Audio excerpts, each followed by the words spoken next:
You've read a very skewed story, but the World Bank director never said that the PPA signed by the NDC is the cause of our economic woes. He never said that. Nobody said he said okay. That. So that is the first point to make.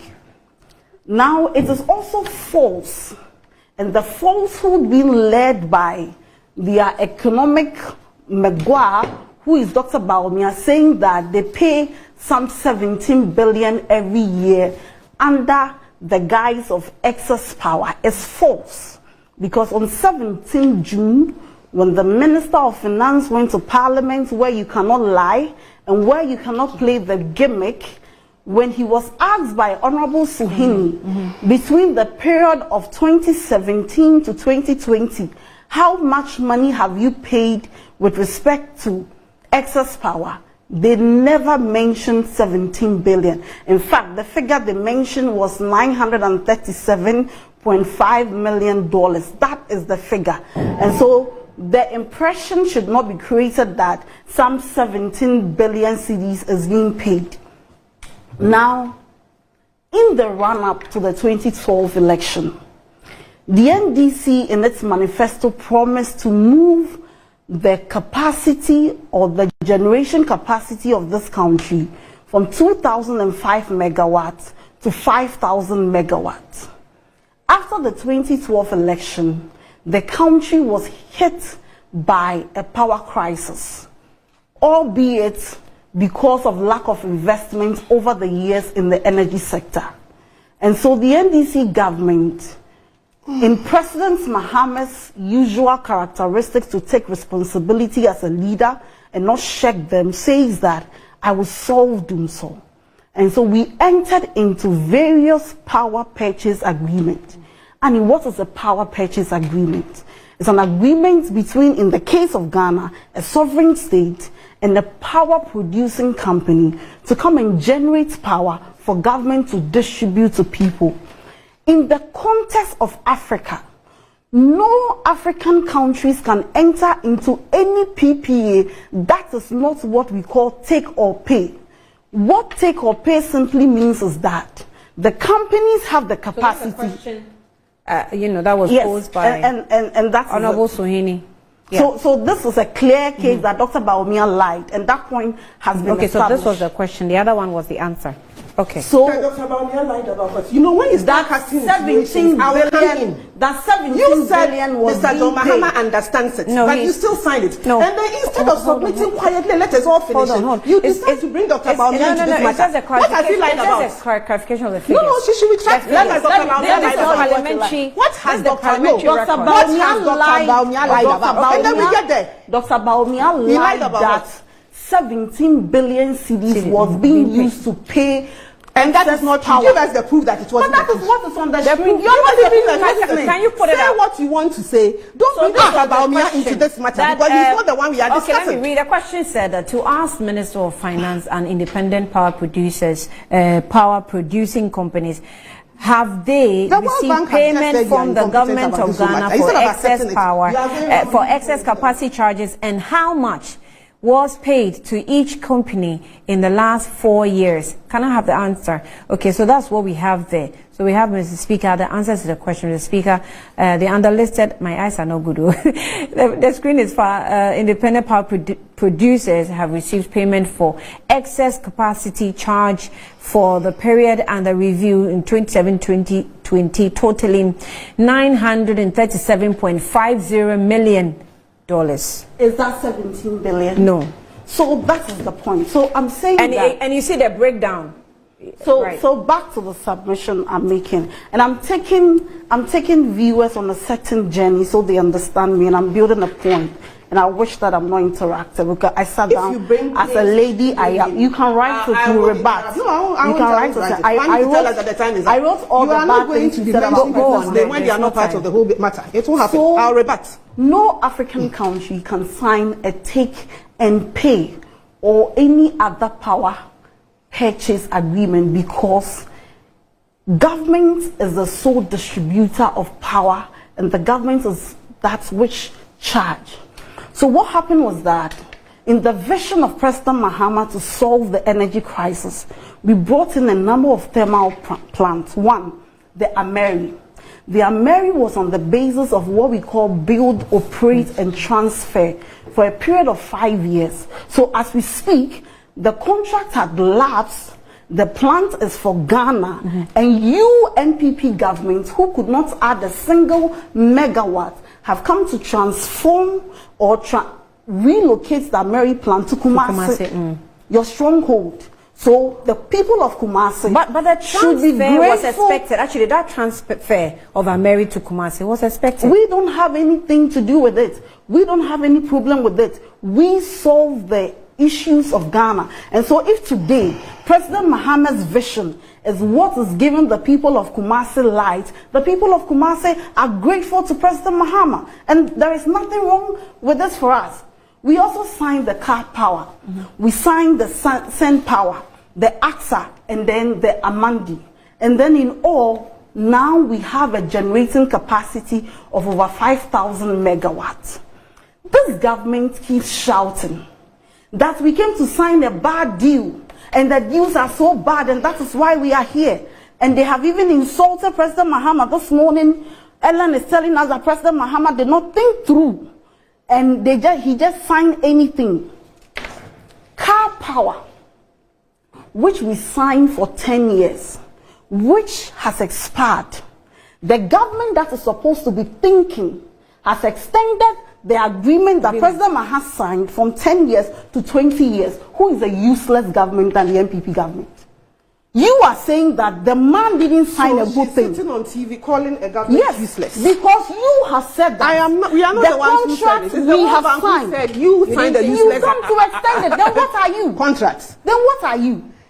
You sit here, you cast insinuation when somebody said it, and then you go speaking with facts. You don't have the facts. Keep quiet. You are saying that you did so well and calling the government useless.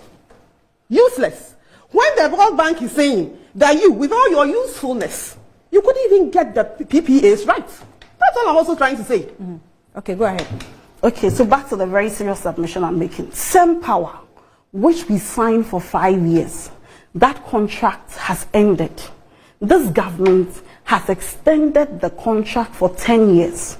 So if you're a serious government that you think so much because you believe that the wrong thing is being done, and these two power plants' lifespan have ended, why didn't you let the contract? Not even, you don't need to abrogate. It means that the contract has expired. Yes. So the plants go on to will be decommissioned, like we say in energy, and then they'll be taken out of the country. Okay. So that there is no issue of excess power.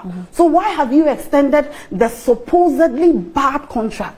Just last year, in the face of the excess power, we are being told the Minister of Energy, Napo, has supervised ECG to sign another contract on the same take or pay basis. Who are you lying to? Does the MPP think that we are some zombies or we don't read?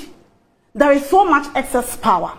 You're saying that you're paying so much. The contracts have ended. You've extended. Not only extended, in the face of the excess power, you have come to sign a new PPA. Then it must be a very serious issue. No, it might be a better deal. What is the better? It is the same take or pay. So what's the better deal?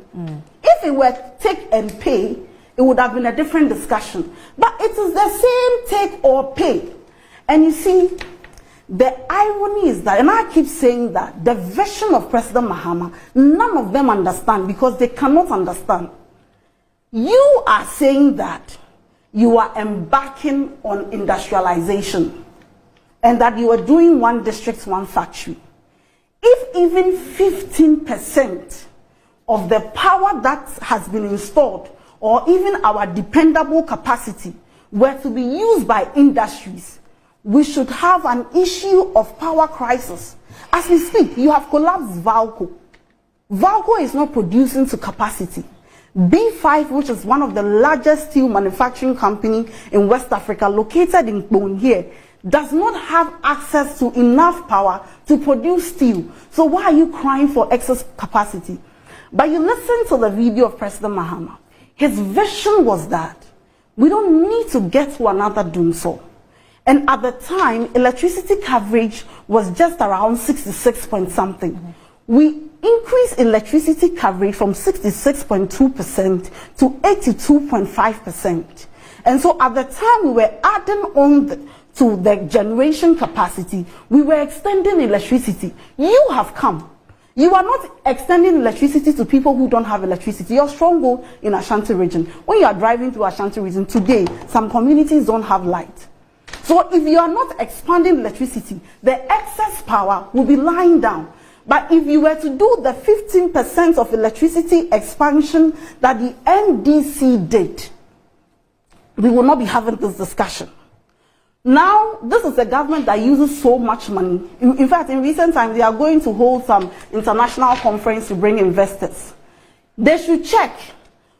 Every country must have some level of excess power, between 15 to 20%, so that you will attract investors. That when they come and set up factories, they don't need to be battling with doomsday, or they don't need to be battling with power. So if you have that excess capacity, you will realize that companies can say that, okay, Ghana has access to so much power, we can easily set up our factory. That is why you attract B5 to Ghana. Power today has become a requirement. It is a standard. It's not today. It has always been a standard. Okay. In fact, if you look at the data from the Energy Commission, in fact, I have the 2021 data, you will realize that if you look at what we call our installed capacity, and you compare it to what we call dependable, which means that we can have the capacity, but then it's not so dependable. Our dependable capacity was around 3,000 something. If you look at our peak demand, which means that at a time when all of us need electricity, if you calculate the transmission losses, if you calculate the reserve margin that we are supposed to have, the excess capacity we have is nothing to write home about. So the challenge, yes, the challenge is not what they are saying. The challenge is that they use the plans which President Mahama brought into the country for politics. For instance, they said their merit due was inflated by $51 million. And that when they come, they will renegotiate all those deals. The last time they attempted to renegotiate their merit deal, they were caught red hands in corruption, and they abrogated the renegotiation. In fact, I spoke with a former power, I'm not going to mention him, power minister, who indicated that he was also in office at the time. And he indicated that the World Bank country director was actually doing comparison to solar prices, which he thought was not appropriate. You cannot be, comparing the PPA deals to solar prices.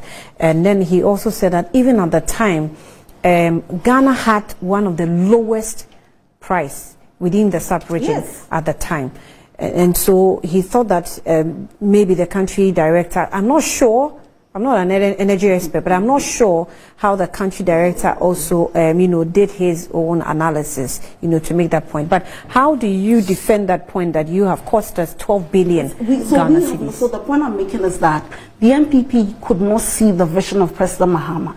They used the power generation to do politics. You are in power. 7 years into your power, you have not been able to renegotiate what you call a bad deal into a good deal. In 2018, they went to Parliament and raised a 1 billion euro bond and said that they were going to use it to renegotiate. Go and check the parliamentary hands at. Where is that 1 billion? Ken Oforiatta had his cut on that 1 billion. Where is that? Hey. Yes, he was an advisor. Oh, okay. Yes, he had his cut. Now the suits are flying everywhere. I don't care. He should come and say that he's not the owner of Data Bank. He's not entitled to any cut. Right. So it is just something they are using as an excuse. The contracts which has lapsed, you've extended them. You've gone to renegotiate a new one on the same terms, and you're saying that is a bad deal. Where from this? Okay, so they're all entering into bad deals. In President Mahama's vision, because he never wanted us to get to this point where MPP will use these negotiations as excuses for their incompetence, we set up what we call the ESLA PLC. A simple Google search will show what ESLA PLC was to do. It was a special purpose vehicle to tackle some of these issues. Where are the ESLA funds? Today, you are doing debt restructuring, and ESLA is even affected, and you are coming to blame who? Admit that you don't understand energy. Admit that you don't understand how the energy sector works. Admit that you did so much politics. You came into power and you realize that energy analysis and decision on energy making is not like you are in a family house meeting where you come and state your opinion. It is simply data driven. And so if you do politics with it and you come and you realize that you cannot do contrary, you cannot blame President Mahama.